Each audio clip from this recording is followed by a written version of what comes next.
This week on Q&A, our guest is Jimmy Wales, founder of Wikipedia, an online encyclopedia in many languages that anyone can edit. Jimmy Wales, what is Wikipedia? Wikipedia is a freely licensed encyclopedia written by thousands of volunteers on the internet in over 100 languages, and it's one of the fastest growing websites. Where'd you get the idea? I had the idea basically from watching the growth of the free software movement. So all of the software that really runs the internet, GNU Linux, Apache, the web serving software, it's all written by volunteers, collaboratively working together using free licenses. And it's really good quality stuff. And I realized in watching that the principle of collaboration on the internet, which started with software, could be expanded to other types of areas. What does Wikipedia stand for? So the word, you mean? Yeah. Yeah. So wiki or wiki is a Hawaiian word meaning quick. So the idea of the wiki software is it's a website anyone can edit. It's really easy to get involved and get editing, and that technology has actually been around since 1995. I didn't invent the idea of a wiki. I just invented a use for it. So Wikipedia. So wiki encyclopedia. When did Wikipedia start? Started in January of 2001. So, where?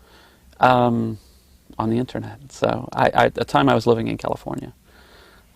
We started in English, and then within a couple months we had French and German and Japanese, and since then we just keep adding languages. So there are 62 languages that have at least 1,000 articles. So we're starting to grow in a lot of fairly small languages, which is really interesting to see. How does well, let's just take our own network here, C-SPAN. How does C-SPAN make its way into your Wikipedia?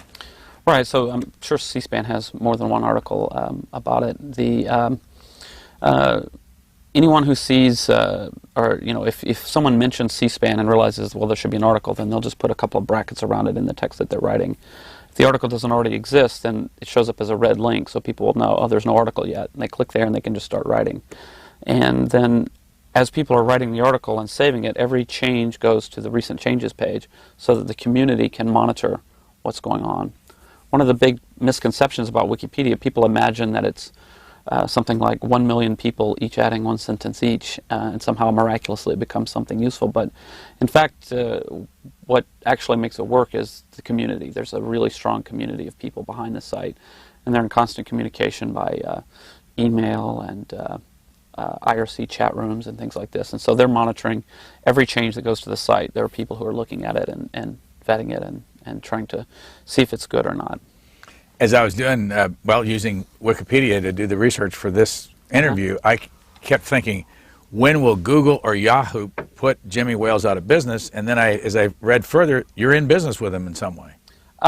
Yeah, in some way. I think we're a nonprofit organization that I founded, and we've gotten support from Yahoo already, and Google's very interested in supporting us. We're just still talking to them about what to do, and Yahoo's donated some servers, and I think what's interesting about that is that if you, it's almost a joke, but it's completely true. If you think about, well, why do Yahoo and Google want to do this? And well, their business model depends on the internet not sucking, and we help the internet not suck. So it's that the Wikipedia, for a lot of people, harkens back to what we all thought the internet was for in the first place, which is, when most people first heard of the internet, they thought, oh, this is fantastic. People can communicate from all over the world and build knowledge and share information. And then we went through the whole .com boom and bust, and the internet seemed to be about pop-up ads and spam and porn and selling dog food over the internet. And now Wikipedia kind of harkens back to the original vision of the internet, and so that's important for the whole business of the entire internet, that there be quality resources that people can turn to and want to turn to. So it's important to these companies to support us. I think other than the fact that you would pop up all the time on Google when I would look for things, the first time I really wanted to know more about it exactly was when I saw some article that Alexa at that moment rated you as the 57th busiest website in the world. Right. You happen to know? I tried to find it yesterday, and you can't get into Alexa to do this. At least you have to pay for it, I guess. Now. Oh no, I think it's still available. Is it still last I checked, I think we're around 40th now. 40th in the world. In the world, yeah. The busiest, 40th busiest website. Yeah, which puts us. If you look at the numbers for reach, meaning the number of unique visitors that we see in a day, if you compare us to the New York Times, the Washington Post, the USA Today, we're larger than all of those. But even more than that, we're larger than all of those combined. So that's the number of people we're reaching globally every day. It's substantial. How many people work for Wikipedia? One. Who is that? Not me. We are lead software developer who coordinates the releases of the software. The software is mostly written by volunteers, but the lead software developer, he's our CTO, and he organizes the people who manage the servers. Where does he live? Los Angeles. Where are the servers, and how many are there now? Right now there are around 90 servers. The bulk of them are in Florida at a big co-location facility there. We've got around 20 in Amsterdam and 6 in Paris, and coming online very soon there's 20-some servers in South Korea that were provided by Yahoo.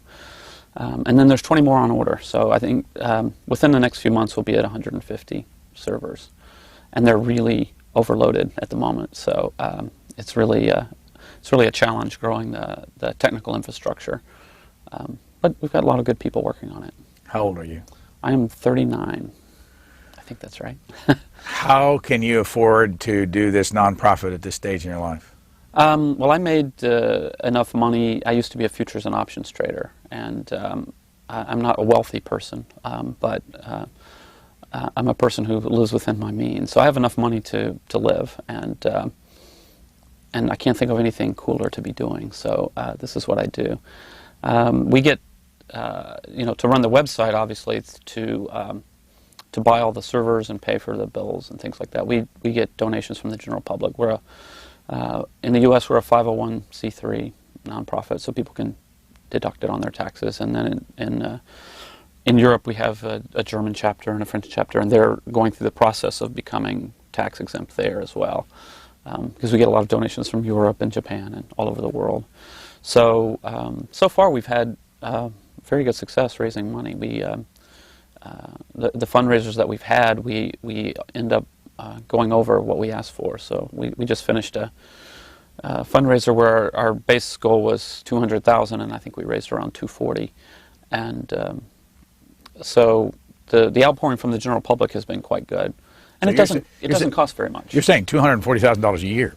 No, that's $240,000 is basically our budget for the next few months. So what's it cost you a year, do you think, now? I think the total budget for the coming year will be about $1 million.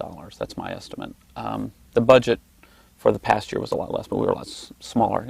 As it keeps growing, there's more cost. To double in size from 4 servers to 8 isn't as expensive as doubling from 80 to 160. So those costs, but the reason the costs go up is because the audience goes up, and so it's also a larger base of people who are touched by our work and think it's important. Again, a couple of things.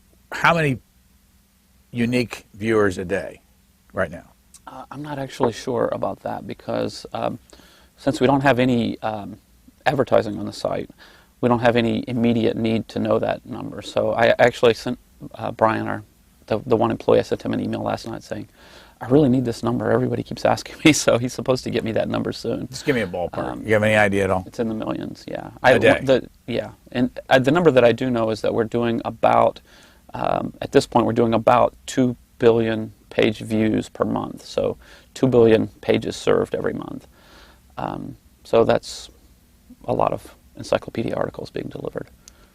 Were your parents homeschoolers, or your mother? No, actually. Somebody wrote that somewhere. Yeah. No, that was in Time magazine. That was a misunderstanding, but the story is actually interesting, and so it was unfortunate they got it a little bit wrong. But my mother and my grandmother had a small private school. It was actually more in the tradition of the one-room schoolhouse, sort of a Abe Lincoln type of thing. Where? So not homeschooling, but this was in Alabama, in Huntsville, Alabama.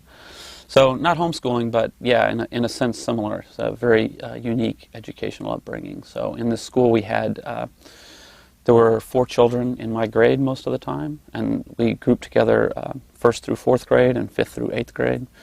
And what was nice about it, and I think the tie-in to my current work, is we had a fair amount of freedom to study whatever we liked. It was Montessori-influenced philosophy of education, and so I spent many, many, many hours just poring over the World Book encyclopedia. And I called my mom recently and I said, "Do you have my old world books?" And she said, "Oh, son, I think we got rid of those years ago." And I said, "Oh, I could have sold those on eBay now or something. I'd like to have those as a memento now." But yeah, so I spent lots of hours poring over the Britannicas and World Book encyclopedias. How many years were you schooled? Did your mother actually teach you? Yeah, some significant portion of those years. There were also other teachers, and whenever there was another teacher available, they tried to have me under the other teacher, because it's, having your mom as your mom and your teacher is a little difficult sometimes. But it was an interesting balance, I think, between with homeschooling you do get the personal attention of a parent, which is really wonderful, but you also have all these questions about social interactions and so forth. So this, for me, was a very nice balance. You've got a very attentive environment, but you also have other kids there and other teachers. How many years were you in that school? Up through the 8th grade, and after that I went to a more traditional college prep high school. It was quite a sacrifice for my parents to pay for me to go there, because the one-room schoolhouse business doesn't pay very well, and but they felt that education was important. That was always a passion in my household, was the very traditional approach to knowledge and learning and establishing that as a base for a good life. Another thing I read about you is that you are a follower, or have been at some point a follower, of Ayn Rand. That's right, yes. Who was she, and do you still follow her, and what is it about her that you liked? Yeah, so Ayn Rand is she wrote Atlas Shrugged and The Fountainhead, and is viewed by many as something of the founder of the libertarian strain of thought in the U.S. She would have rejected, quite rightly, I think, the libertarian label, but I think for me, one of the core things that is very applicable to my life today is the virtue of independence. Is the vision? If you know the idea of Howard Rourke, who's the architect in The Fountainhead, who has a vision for what he wants to accomplish, and there's some time in the book when he's frustrated in his career because people don't want to build the type of buildings he wants to build, and he's given a choice, a difficult choice, to compromise his integrity, or to essentially go out of business, and he has to go and take a job working in a quarry. And for me, that model has a lot of resonance for me. When I think about what I'm doing, what I'm doing and the way I'm doing it is more important to me than any amount of money or anything like that, because it's my artistic work. What year did you read Atlas Shrugged or Fountainhead? I guess I was around 20 when I read The Fountainhead. Where were you? I was at Auburn University at the time in Alabama. But Auburn's in your past, and Indiana University's in your past. Yes, Are there others? The University of Alabama. Yeah. And what did you do at all 3 of those places? So at Auburn University, I was an undergraduate in finance, and then at the University of Alabama, I was in the PhD program in finance, but I left there with a master's degree in finance, and I went to Indiana, and I was also in the PhD program there. So I did two different PhD programs in finance, all the coursework, but then I never finished the PhD. I left. I went to Chicago to be a futures and options trader. So I have a published academic paper on option pricing theory that if I go back and look at it now, I realize I used to be pretty smart, but it's very intensely mathematical. stuff. Where did you? What years did you make your money that allowed you to be able to be this free? You know, it's I'd say I get 94 to 2000. I say that's when I was doing trading. So you literally in your late 20s, early 30s. Yeah, yeah. You didn't tell us. You told us what your mom did and your grandmother did. What about your father? Yeah. So my father, he is when I was growing up, the whole time I was growing up, he was a grocery store manager, and he's retired now. And the thing about my father is he's a great hero to me. And he after we were grown, he had never completed college, and so he went back to school and finished his degree, or got a college degree, and went back into the workforce for a little while. But now he's retired. But that spirit of lifelong learning is something I really admire. When did you notice, after starting Wikipedia in, 2001, Mm-hmm. when did people start paying attention to you in the general press? Right. Yeah, it's interesting that, now when we start a new project, we just started a project called Wiki News, and it's young and experimental, and we get a lot of attention already because Wikipedia is famous, so everybody's already noticing Wiki News. And I always joke about this, that with Wikipedia, we had the luxury for the first couple of years that nobody cared what we were doing, so we could make mistakes and kind of experiment with the model. I would say the first, the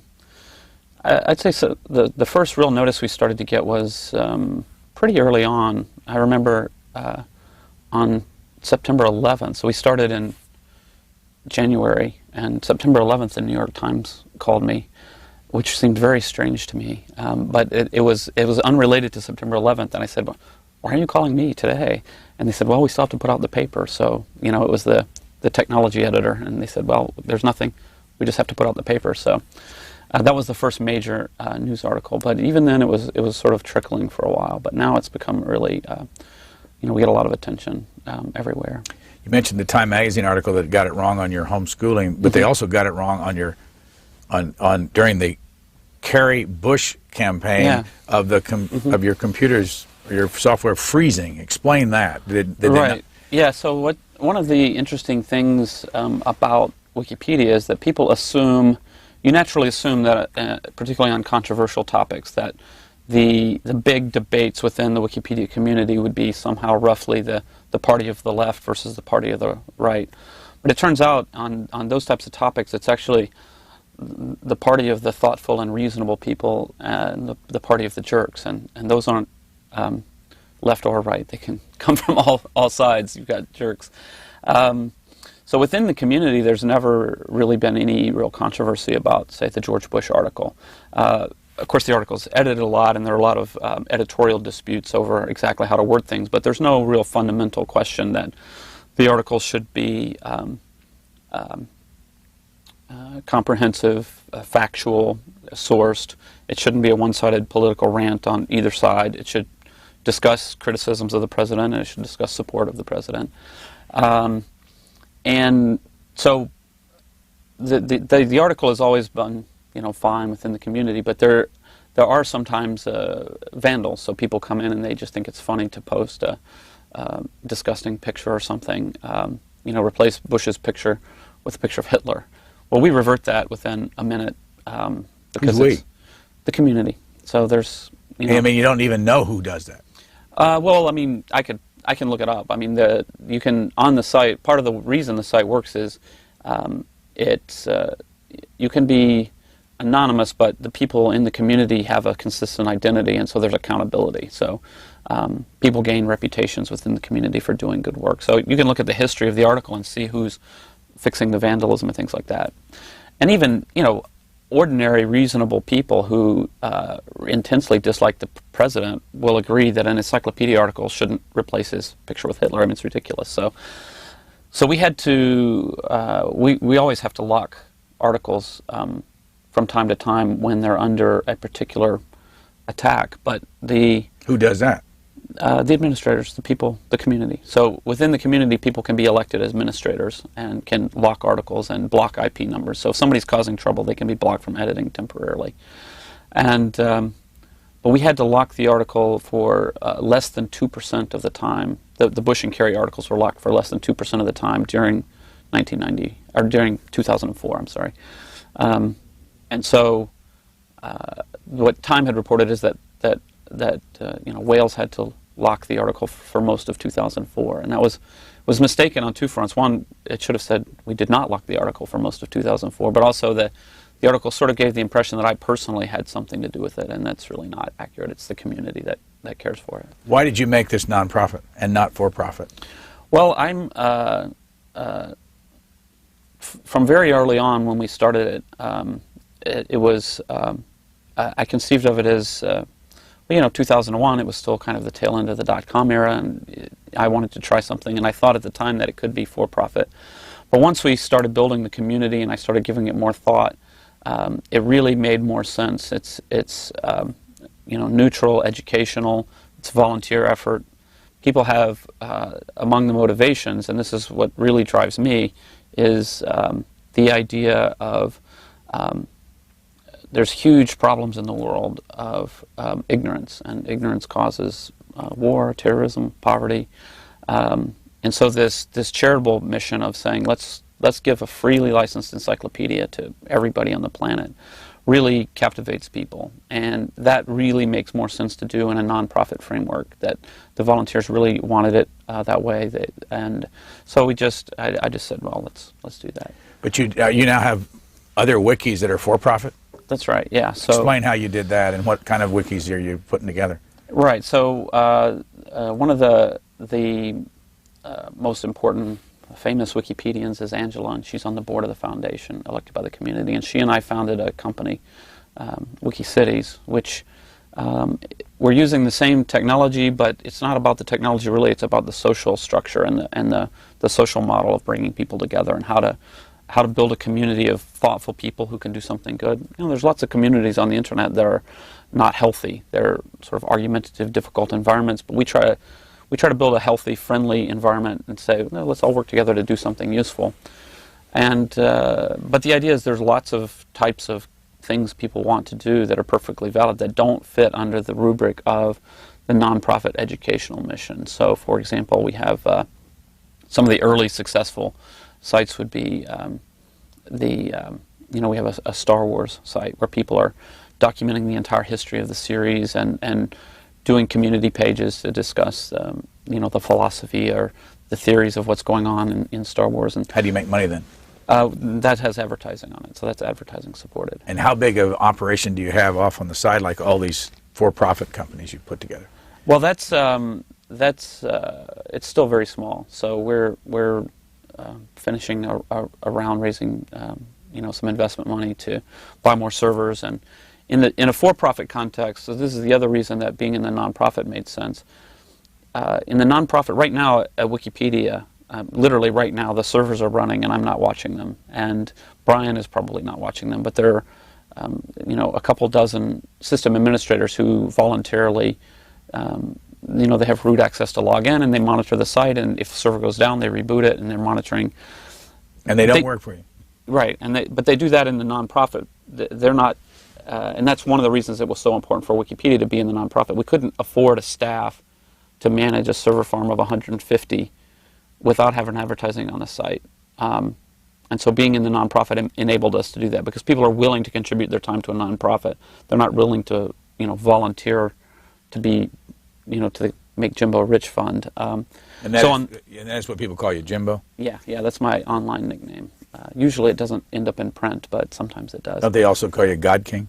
Not really. No, that's another. Where does that come from then? I saw that at a number of places. Yeah, it's a mistake that gets repeated a lot. It's such a cute phrase. In the wiki subculture that predates Wikipedia, the idea of these websites anybody can edit, so it's very open-ended. If there's an administrator who uses their position as owner of the server to be kind of a tyrant and impose their views on everybody and ban people arbitrarily, that's called a God King. It's a very negative connotation. And so people don't really call me God King within the community. But it gets Maybe they're starting to now because it keeps getting repeated in the press so often. So. How often are you criticized for setting up a nonprofit and have this huge following, and then you literally people can find their way to your for-profits through the nonprofit? I've never had any criticism of that. One of the things that we do is we really have a very firm wall. So, for example, the nonprofit, there are no special links to the for-profit side. There's no, and we wouldn't do that. I mean, it's from an ethical and legal point of view. It's very important to have that wall. It wouldn't be appropriate for the nonprofit to be somehow benefiting the for-profit unduly. So, in my role as the head of the foundation, it's important that whatever relationships we have are at arm's length. So that's something I take very seriously because the integrity of Wikipedia and the neutrality is so important. How many? I want to go back to how this all works, and I found our own references on there, and I must say I found everything to be accurate. But I wonder what happens when either we decide that we want to add a lot more information to that, or even people want to add stuff that's not accurate. How long does it sit there not accurate? Right. Well, in most cases, for certain types of vandalism, there have been academic studies showing that it's repaired within a median time of under 5 minutes. That's for fairly obvious vandalism. More subtle problems, of course, are going to take longer for people to debate and edit and figure out. If you wanted to add more information about C-SPAN, that would be fine, but you would be expected to adhere to our same neutrality principles. So if, you can imagine there must be lots of neutral information that wouldn't be controversial that you could add more about the history and things like that. But if there are criticisms of C-SPAN and you went into the article and just deleted them, that would be very obvious because it's really easy for people to compare an old version to a new version. So even somebody who's not familiar could look and say, gee, the whole section of criticism just vanished. We're going to put that back in there.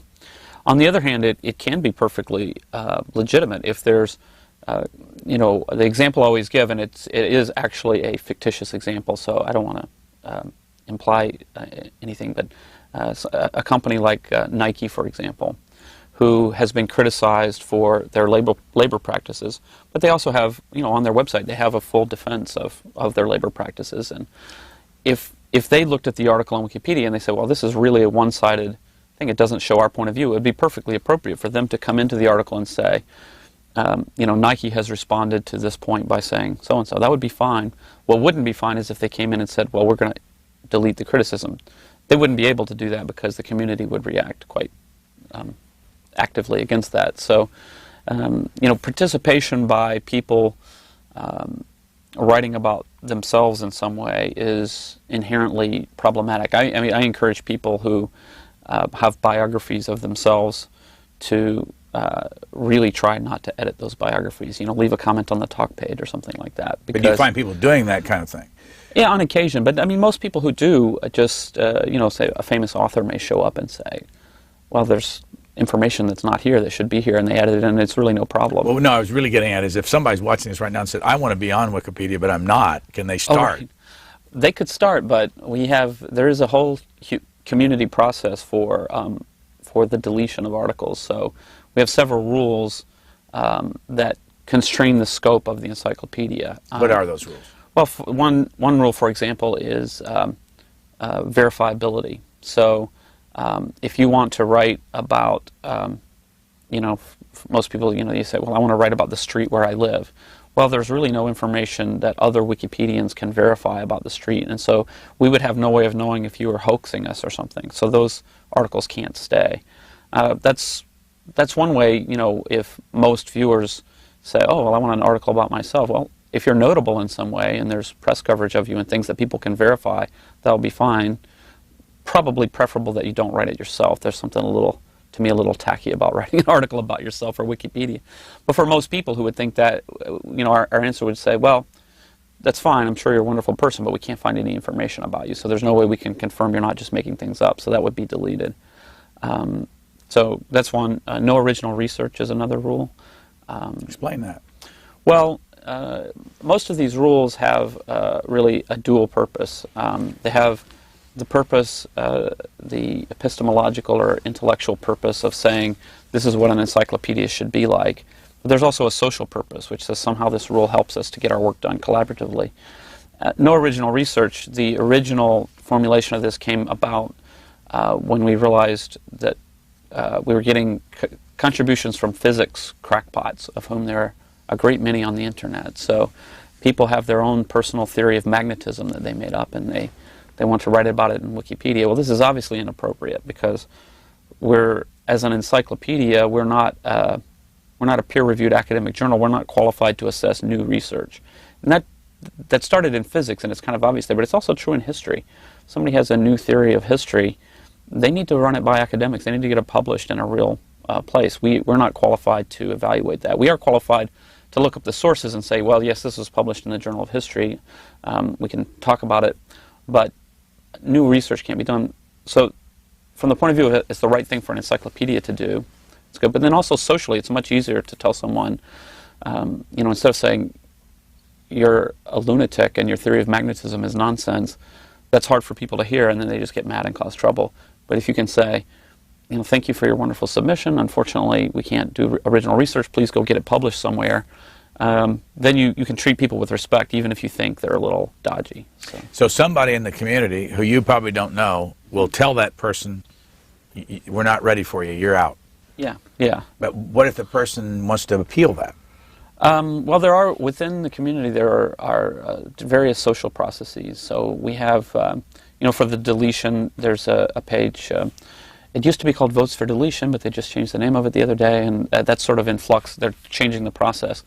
But there's the deletion process, and then if it goes beyond that, then there's an arbitration committee that's partly elected, partly appointed by me within the community, which basically tries mostly to deal with behavioral issues, to say, it's you can't continue repeatedly doing the same thing over and over. That's annoying the community, because eventually you have to stop. We have work to do. So, and then ultimately beyond that, they could appeal to me, but that's very rare. It hasn't happened. So you're the ultimate authority? Yeah, yeah. In the end, you can change things if you want? Yeah, yeah. And that's an interesting role, because the way I like to explain it is, within the free software world, where a group of volunteers is collaboratively writing software, there's a long tradition in that world of having a benevolent dictator. And so, and this isn't because programmers love tyranny or anything like this. It's just because when you've got a small group of volunteers trying to get work done, you don't really want to get into a whole system of voting on every change that goes into the program and things like that. So it just makes sense. It seems to be a viable model to have a trusted person who listens. You have to have the right personality, listen to different sides about what should be in the program, and then make a decision, and everybody can say, well, okay, in the Linux kernel, it's Linus Torvalds, and he decides ultimately. The community of programmers around him makes all the tough decisions, but if there's a real conflict, he decides. How many members of the community do you actually know personally? Several hundred. And where do you meet them? Yeah, Europe mostly. I'm in Europe about half the time, and I travel all over the U.S. Are there people in Europe, English-speaking, who are involved in defining things that are American? I'm sorry. Well, take it back to C-SPAN. Are there people that would live in, say, Germany, that would add information about background on our network? Oh yeah, sure, conceivably, yeah. That's very common. If people can write in whatever language they know and whatever information they know, so there's no national component to it. What year did you give up options trading? I guess 2000-ish. I guess is the last. And you were living where then? Florida. Where in Florida? In St. Petersburg. You married sometime along this way? Yeah. Mm-hmm. What year did you get married, and who did you marry? My wife is Christine, and I'll see you're going to get me in trouble on national television because I have such a bad memory. We've been married for 7 years, so we can do the math and subtract that. Where'd you meet her? In Chicago. So she's half Japanese and was working for a Japanese steel company selling steel, and we met through a friend. Does she Does she get into the computer stuff with you? Not so much. Not so much. She's we have a daughter who's 4.5, and so she stays home and cares for Kira. And Kira's really, really, really smart. So it's a very full-time job. Is Kira into this already? Yeah, she thinks it's fun. She doesn't write or anything with Wikipedia, but she's too young for that. But she likes to talk about Wikipedia. So what do you want to happen with all this? I want to go back to one thing that we were talking about. I was talking about the benevolent dictator model. And I don't want to leave the impression that that's our model, because what I was going to say is I don't feel it's appropriate for any one person to be the dictator of all human knowledge. And so we're moving from that model, which is necessary when we had a small group of people, to a model. I make the comparison of the British monarchy, that my power should decrease over time and become more symbolic, and it's more. My job is to defend the community, not rule over the community, and so that was one thing I wanted to throw in. And I also shouldn't jump ahead too far, because you had other rules that we didn't go over. Yeah, there's a lot of rules. No personal attacks is one of the rules in Wikipedia. That's served us very, very well. A lot of internet communities are quite hostile and rough. I think almost everybody's had the experience of signing up for a mailing list that sounded interesting and realizing after a little while that it's dominated by people who like to scream at each other. And we try to make Wikipedia a safe space for the broad middle of reasonable, thoughtful people. And that's one of the reasons we're successful on controversial topics is we really discourage people from competitive, argumentative behaviors, and we try to say, really, we should be cooperating. We should be trying to find common ground. And that's it's very successful. I don't mean to paint it as a utopia. Obviously, it's a human project with lots of internal squabbling and so forth. But on average, I think we have we've achieved something in the community in terms of getting together thoughtful people from a broad spectrum of political and religious and different ideological backgrounds, but who are still willing to give some space for other people. Who sets the rules? Some of the core rules have been set by me from the very beginning. Neutrality policy, that Wikipedia shouldn't take stand on controversial issues, that just report on them. That Wikipedia is an encyclopedia as opposed to a joke book or a compendium of random facts and things like that. But the day-to-day rules within the community are set by the community through a process that's no one really understands. It's quite complicated. It's a process of discussion, debate, consensus, some voting, some aristocracy. People who are well respected in the community can make decisions and they'll be respected. And it's quite a confusing mix. Again, go back. Let's say the C-SPAN stuff again. Let's say there's a personal attack in there. And that there's new information, new research which violates your rules, and nobody sees it. Does it just sit there? Yeah, it could. It would just sit there until somebody sees it. Now, let's say somebody at our network saw this personal attack. Can they be a part of taking it out? Oh yeah, sure. And the other thing that people can do is raise attention. You just go to every article has an associated discussion page, and so you can go to the talk page and post a notice there. And then one of the important things about the way the software works is that all changes go to the recent change page, but also people have their personal watch list. So if somebody edits the C-SPAN article, they can add it to their personal watch list. And most of the active editors do this by default. Every time they touch a page, it gets added to their personal watch list. So what happens is whoever wrote the article originally typically would be notified when a change happens. So then they can come back in. So if somebody comes in and puts something in an article, typically there will be lots of people notified who come and look at it. Something could slip through the cracks. I mean, sometimes things do, and I'm always very interested in studying how it happens. If I look in an article and I see, usually it's something very minor like "Hi Mom." Somebody writes "Hi Mom" at the end of an article, and then I go in and I see, oh, gee, this "Hi Mom" has been here for 7 days and nobody noticed it. That's really like what happened there. How come? Why is this article not on somebody's watch list or what? So we're always looking for ways to make sure that the monitoring is always improved. Statistic I found January 2005, 13,000 editors edit 5 edits on average a month. Yeah. And then there are 3,000 editors, 3,000 people in your community have 100 edits a month. Right. So does it boil, if you boil it down even farther, are there... Yeah, I actually have been, I've been hoping to get the people who compile the statistics to get me the next narrower group, because it's really interesting. There are, I did some research myself into who's editing Wikipedia, because there is this, there are two models that people think about of how Wikipedia works. There's the thousands of people each doing a little bit of work, and then there's the core community view that says the work's being done by the core community. Well, the statistics, when you look at it, show the core community is doing by far the vast majority of the work. So, with for free. For free, yeah. Can you? So there are people who make thousands of edits per month. I want to stop you there and ask you about those people. You know them. Why do they do it? Give us a profile of somebody you know, and how much they're involved in all this. Well, I think there are many different types of people, and so it's hard to boil it down to any one. But a typical type of person is really smart, really friendly. Because if you're not friendly, you have a hard time in Wikipedia, because it's a social process. So having social skills is really important. And then I think people really enjoy the process of engaging with other smart people and a dialogue that's productive in building something. And so you may have an interest in some area. Lots of people report this. I'm interested in birds, so I wrote this little article, and then it came back 3 days later, and it just got huge and big and interesting, and all these other people.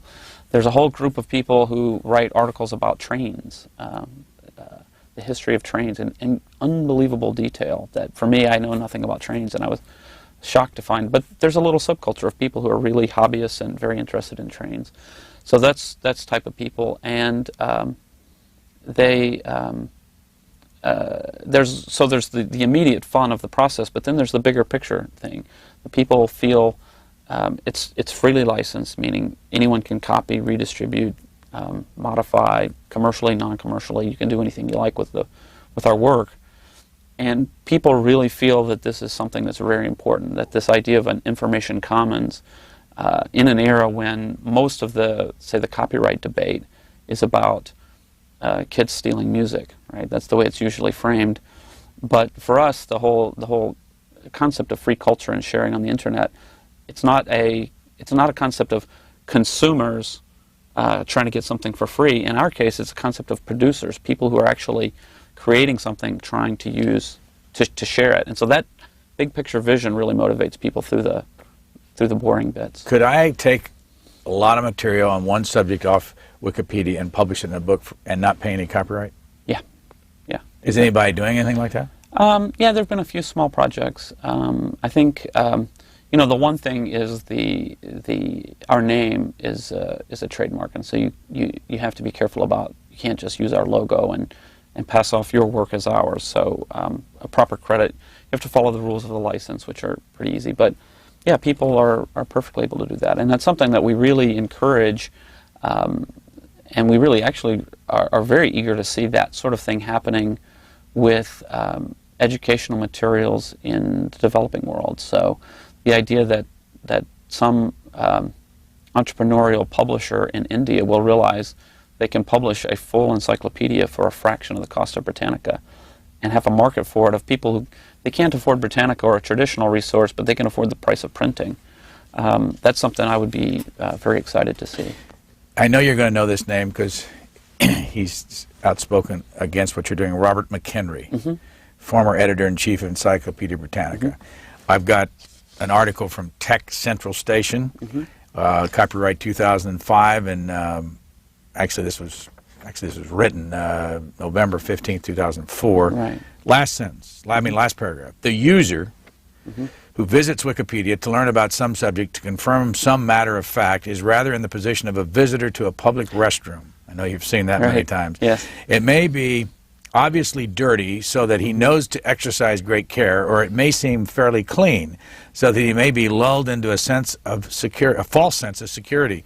What he certainly does not know is who has used the facilities before him. Mr. McHenry is not very happy with you. Well, I had dinner with Bob after he wrote this article, and he's a really very thoughtful, nice guy. So I don't actually know if he regrets this inflammatory rhetoric, because now he's sort of gotten famous as the public toilet guy. So, but the ultimate point there is an interesting point, but one that I feel is invalidated by the fact that there is a community, and I suppose if you want to call it a public restroom, you can, but it's a public restroom that's kept immaculately clean for the most part. And most people are more than happy to go into, the Four Seasons Hotel and use the public restroom because it's cared for by people. So the analogy is cute, but strained, I think. His substantive criticisms are things that, one of the interesting things about Wikipedia is that although the average quality of the articles is very, very high, people who use Wikipedia say, you can say, oh, this is actually, it's a miracle that it works at all, but the fact that it's pretty darn good is really interesting. But it is true, any article that you go to may have been edited just 5 minutes ago and destroyed. And so that's something that we're constantly studying within the community, is how do we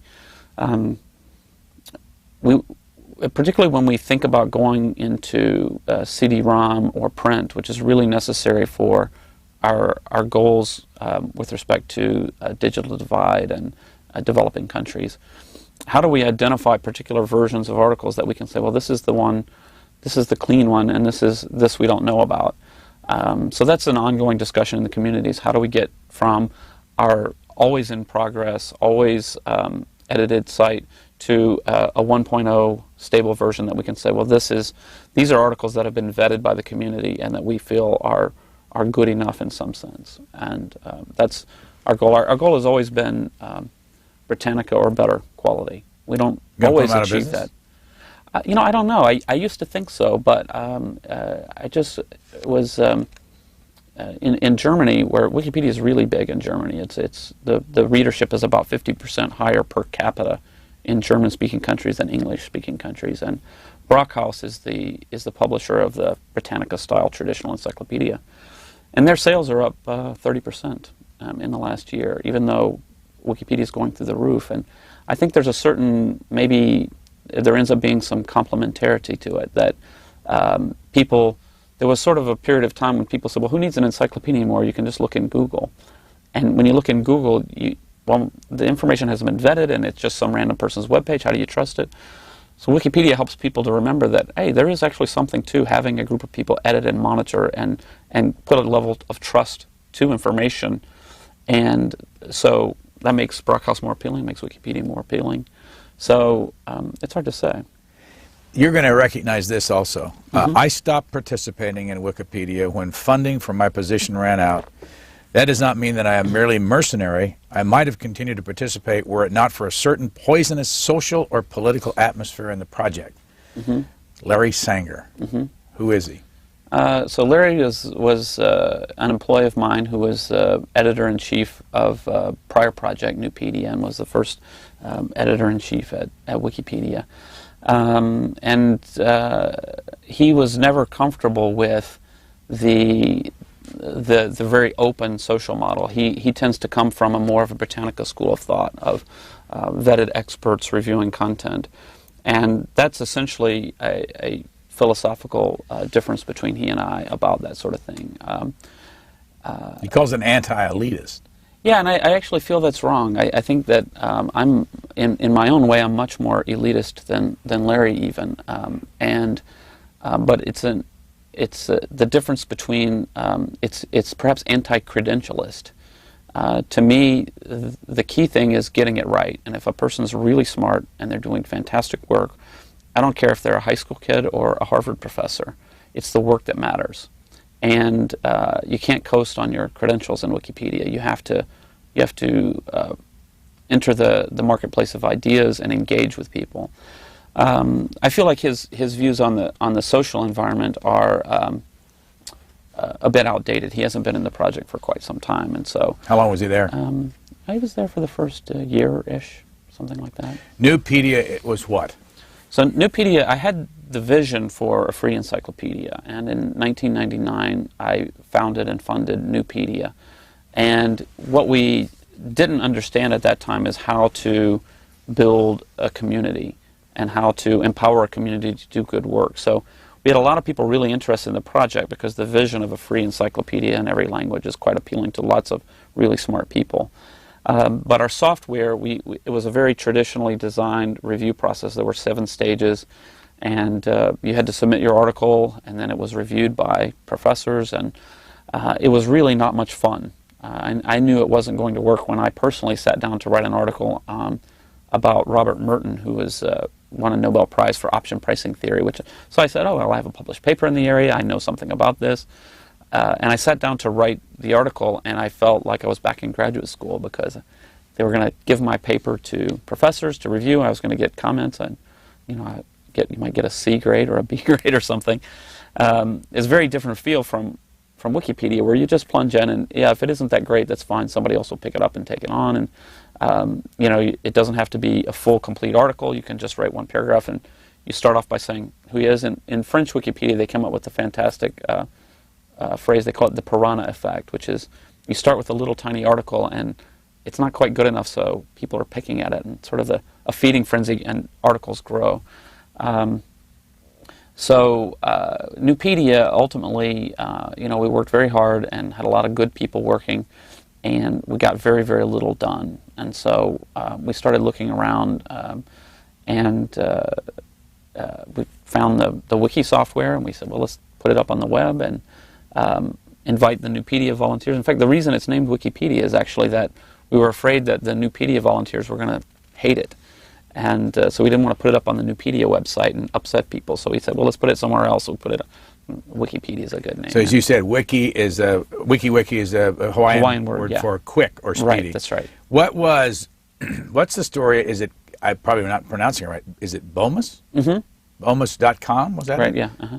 Dirty pictures.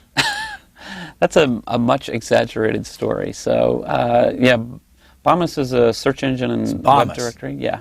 And you started it. Yeah, years ago, and I'm not involved in the company anymore at all. Well, what's the dirty picture thing?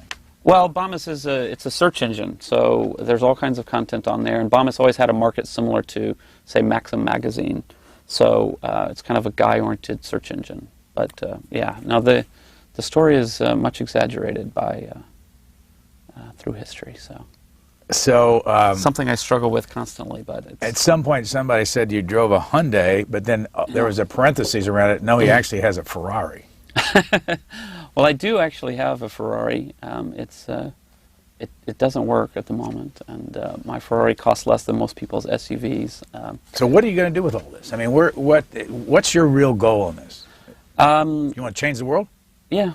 I think there's a few things that are really important to me. One of the most important is that people need to have access to fundamental neutral information to empower them to make better decisions politically in their own personal lives. And the world is, the amount of unreason in the world is staggering. And to me, one of the areas that I'm very, very interested in is getting information out in developing countries, growing those language Wikipedias, which are now quite small. So a big focus for me moving forward, English and German and Japanese and French, these languages are doing fine. What I'm interested in is Hindi, Bengali, Arabic. These are the Wikipedia editions which exist, but they're quite small and they need promotion and they need growth. And we're really looking at how can we help and push those things. Do you have to buy, your foundation have to buy the servers in order to make that work? Yeah, but it's not really a server issue. I mean, the internet's global, so people can access it from everywhere. It's really a matter of finding more good people to be involved, getting people excited about it. As I look into it, some of the problems are problems that are beyond the scope of our work. So, if people don't have access to the internet, they can't work on Wikipedia, and that's not something I can solve. So. Do we trace then the Ayn Rand connection at age 20 to today having a political philosophy that you can label? Yeah. I mean, but but it's important to keep separate, and I'm very meticulous about this, keeping separate my personal political views separate from the project. The project is politically neutral, and one of the reasons I almost never edit Wikipedia at all, even going back to the very beginning, and I think in the very beginning it was even more important that I not edit, because I didn't want to give the idea that this encyclopedia is supposed to reflect my view of the world. So I don't get involved in editing, and I don't get involved in content disputes, other than just at a very minimal level. So what's your politics? I think people would, the category people would fit me in that's most accessible would be libertarian, but I don't like that term. But so you don't belong to the Libertarian Party? No. Yeah, I think they're lunatics. So Do you belong to the Republican or Democratic Party? No. They're not lunatics, but I can't support many of their policies. So, and so of all the things you feel the strongest about, what is it in politics? Freedom, liberty, basically individual rights. That idea of dealing with other people in a manner that is not initiating force against them is critical to me. So if you dealing with people with reason rather than force is core. And at what point in your life, if you could put a pin on the map, did it all start? That kind of thinking. Oh, why? Have no idea. Well, I think maybe even as a child, my mother and grandmother had this small private school, and one of the most difficult things for them was dealing with the government, who, it was demonstrable that the kids at the school were often 2 grades ahead of the public schools. We would get kids who were failing in the public schools. They were a year behind, and they would come for a couple of years, and they would leave 2 years ahead. And even so, there was constant interference and bureaucracy and very sort of snobby inspectors from the state who came out and didn't care for this, that, and the other, and our books weren't new enough and things like this. And so that, from a very early age, I thought, it's no simple answer to say the government's going to take care of something. What's your mom's name, by the way? Doris. What's your grandmother's name? Irma. Is she alive? No, she passed away some years ago. Jimmy Wales, founder of Wikipedia. We're out of time on that. Thank you very much. Thank you.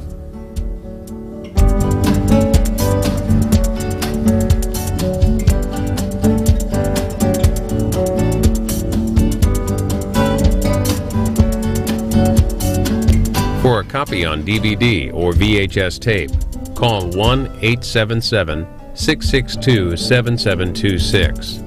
For free transcripts or to learn more about Q&A, visit us at Q&A.org. Q&A programs are also available as C-SPAN podcasts.